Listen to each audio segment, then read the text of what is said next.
সেদিন রাতে ছিল অন্নপ্রাশন বাড়ি ইনভাইট, আর পেছনে আমার বোনকে দেখতে পেলে ও আমাকে রেডি করাতে এসেছিল। একা একা রেডি হতে পারবো না বলে, তাই জন্য আর দুজনে রেডি হয়ে বেরিয়ে পড়েছিলাম।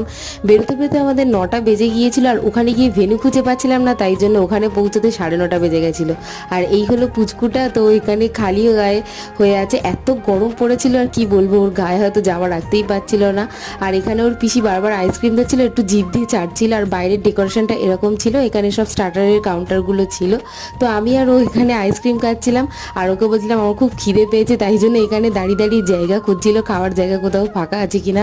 তারপরে আমরা দুজনে ফটো তুলে নিয়ে চলে গিয়েছিলাম খাবারের ওখানে। আর ডেকোরেশনটা খুব সুন্দরও করেছিল, এত সুন্দর করেছিল কি বলবো। আর তোমরা তো দেখতেই পাচ্ছ। আর এই ছিল মেনু কার্ডটা, মোটামুটি সব খেয়েছি, বাটার নানার চানাটা খাইনি। তারপরে দুজনে দুটো লাইম সোডা খেয়ে বাড়ি চলে এসেছিলাম। বাড়ি আসতে তো 11:30 বেজে গেছিলো। আজ ভিডিওটা এই পর্যন্ত, ভালো লাগলে লাইক শেয়ার সাবস্ক্রাইব করে দিতে। চলো টাটা।